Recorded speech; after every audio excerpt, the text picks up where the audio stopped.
നാരായണം നമസ്കൃത്യ നരം ചൈവ നരോത്തമം ദേവീം സരസ്വതീം വ്യാസം തതോ ജയമുദീരയേ.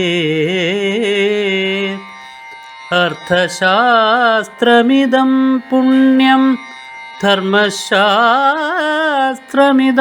പരം മോക്ഷശാസ്ത്രമിദം പ്രോക്തം വ്യാസേനാമിത ബുദ്ധിനാ.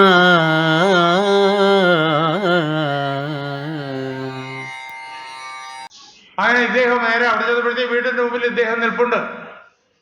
ശേഖരൻ നായർ എന്നാണ് പൂർവാശ്രമത്തിലെ അദ്ദേഹത്തിന്റെ പേര്. അവിടെ നിൽപ്പുണ്ട്. അദ്ദേഹത്തോട് പറഞ്ഞു. അപ്പൊ അദ്ദേഹം പറഞ്ഞു, ഞാൻ അമ്മയോട് പറഞ്ഞിട്ട് വരാം. അകത്ത് ചെന്ന് അമ്മയോട് പറഞ്ഞിട്ട് അമ്മ സമ്മതിച്ചു, ആശ്രമത്തിൽ പോയിട്ട് വരാമെന്ന് സമ്മതിച്ചു. അമ്മ സമ്മതിച്ചു. നേരെ ആശ്രമത്തിൽ ഇദ്ദേഹത്തോടൊപ്പം ആശ്രമത്തിൽ ചെന്നു. ആശ്രമത്തിൽ ചെന്നപ്പോഴേക്കും ഗുരുവായൂർ അവിടെ ഇരിപ്പുണ്ട്. ശ്രീരാമ പട്ടാഭിഷേക ചിത്രത്തിന്റെ മുന്നില് അവിടെയാണ് അദ്ദേഹം ദിവസവും ആരാധനയും അഭിഷേകമൊക്കെ നടത്തുന്നത്. അവിടെ ഇരിപ്പുണ്ട്. എവിടെ ഓടുന്നടോ? ചെന്ന് നമസ്കരിച്ച ഉടനെയുള്ള ചോദ്യമാണ്, എവിടെ ഓടുന്നടോ? ഇവിടെ ഉള്ളതേ അവിടെയുള്ളൂ, ഇവിടെ ഇല്ലാത്തതൊന്നും അവിടെയില്ല, അവിടെ ഉള്ളതെല്ലാം ഇവിടെയുണ്ട് അദ്ദേഹം പറഞ്ഞു. കാരണം അദ്ദേഹത്തിന് ഇതെല്ലാം അറിയാം. അദ്ദേഹം സർവ്വവ്യാപിയാണ്. നീലകണ്ഠ ഗുരുവായൂർ ആ പദത്തിൽ ആ ബ്രഹ്മസ്വരൂപനായിട്ട് നിൽക്കുകയാണ്. അതുകൊണ്ട് ഇദ്ദേഹം പോകാൻ തീരുമാനിച്ചു. ഇദ്ദേഹത്തിന്റെ ഓരോ നിമിഷവും അദ്ദേഹം വീക്ഷിച്ചുകൊണ്ടിരിക്കുകയാണ്. തനിക്ക് ശേഷം ഇത് നടത്തേണ്ട ആൾ അദ്ദേഹമാണ്. അതുകൊണ്ട് നോക്കി നിൽക്കുകയാണ് അദ്ദേഹം. പോവാൻ തീരുമാനിച്ചോ തലേന്നിഞ്ഞ് വിളിച്ചു വരും. എവിടെ ഓടുന്നത്? ഇവിടെ ഉള്ളതേ അവിടെയുള്ളൂ പറഞ്ഞു. അപ്പോഴേക്കും ഒരു നിമിഷം ആലോചിച്ചപ്പോഴേക്കും കാര്യം മനസ്സിലായി. ഇവിടെയുള്ളതേ അവിടെ ഹിമാലയത്തിലുള്ളൂ. ഇവിടെ ഓരോ മണൽത്തരിയിലും എന്താണോ ഉള്ളത് അതേ ഹിമാലയത്തിലുള്ളൂ.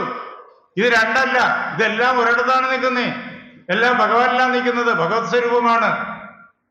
അതുകൊണ്ട് ഹിമാലയത്തിന് വേണ്ടിയിട്ട് അവിടെ വടക്ക് ഉത്തരദിക്കലുള്ളതായ ആ ഹിമാലയം അന്വേഷിച്ച് പോകേണ്ട കാര്യമൊന്നുമില്ല. ഈ ആശ്രമം തന്നെയാണ് ഹിമാലയം. ഈ ഭൂമിയിലെ ഓരോ സ്ഥലവും ഓരോ മണൽത്തരിയും ഹിമാലയമാണ്.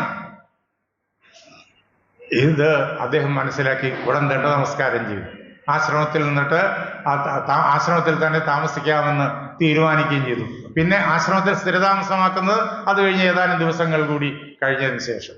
അതാണ് ഇവിടെ എല്ലാം ഉണ്ട്, ഇവിടെയുള്ളതേ അവിടെയുള്ളൂ. അതാണ് ഇഹൈകസ്തം ജഗത് കൃഷ്ണം. പ്രപഞ്ചം മുഴുവൻ ഇവിടെ ഒരിടത്ത് നിലനിൽക്കുന്നത് നിനക്ക് കാണാൻ കഴിയും. അതാണ് ഗുരുവായൂര് അപ്പോഴ് ശിഷ്യനോട് സത്യാനന്ദ സരസ്വതി തൃപാദങ്ങളോട് പറഞ്ഞത്. അതിനു വേണ്ടിയിട്ടുള്ള ദിവ്യ ദർശനം, ആ ജ്ഞാനം, ആ അനുഭവം അദ്ദേഹം അവിടെ കൊടുക്കുകയായിരുന്നു.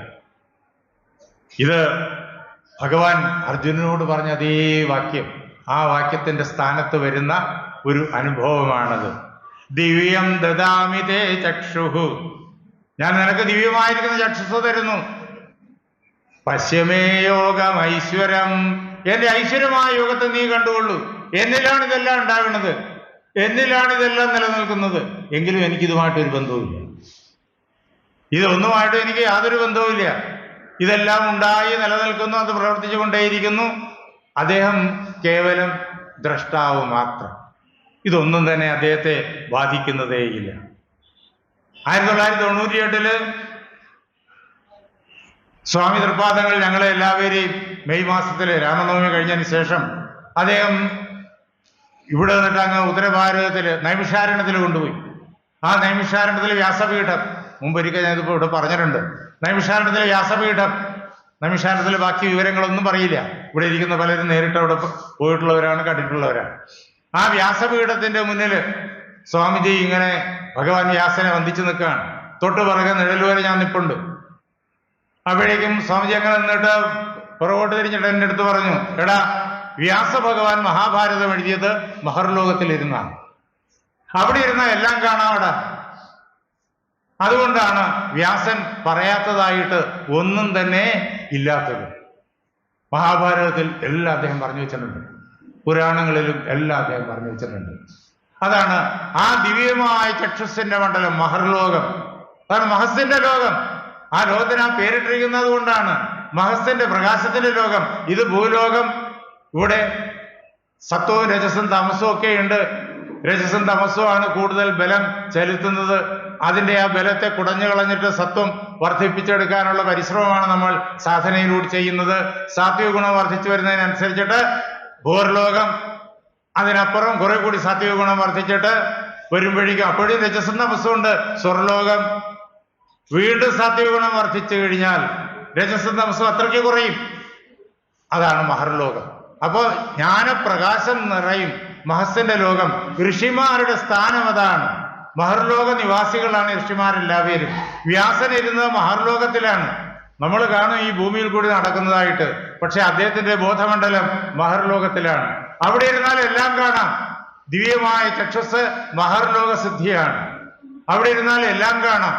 ആ അവസ്ഥയാണ് അർജുനന് ഭഗവാൻ കൊടുത്തത്.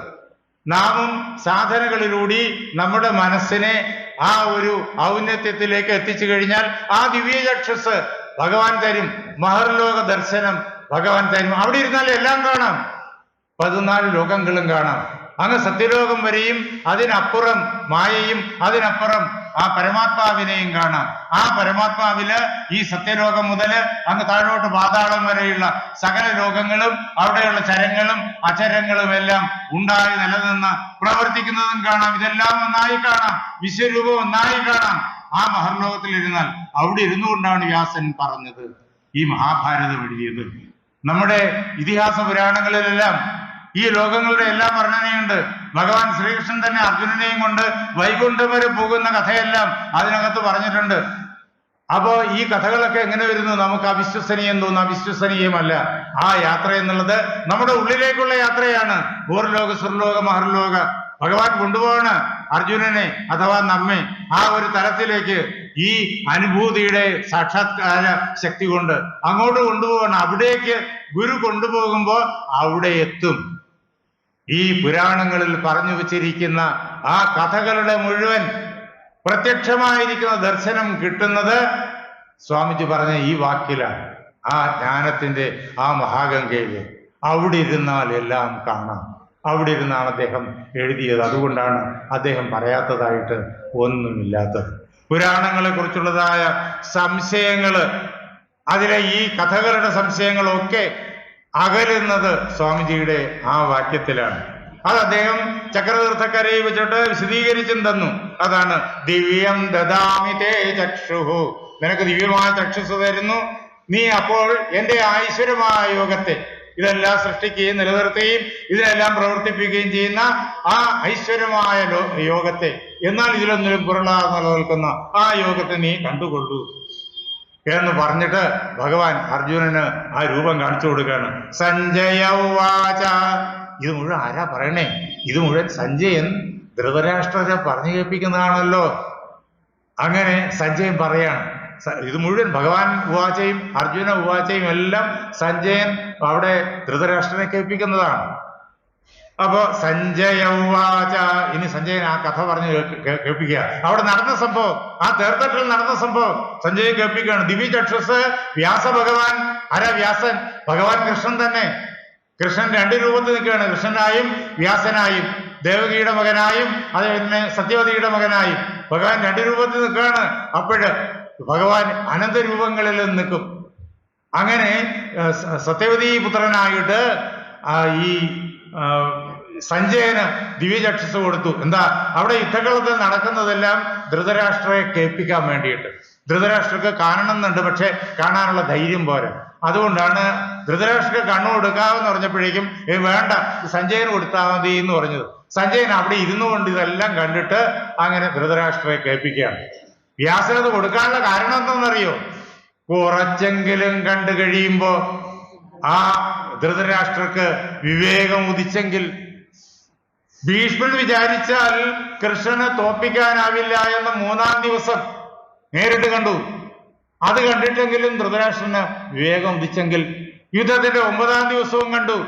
ഭീഷ്മൻ വിചാരിച്ചാൽ കൃഷ്ണനെ തോപ്പിക്കാൻ സാധ്യമല്ല. ഈ 3-ാം ദിവസവും 9-ാം ദിവസവും കൃഷ്ണൻ ചക്രവും എടുത്ത് ഭീഷ്മന്റെ നേരെ ചാടി.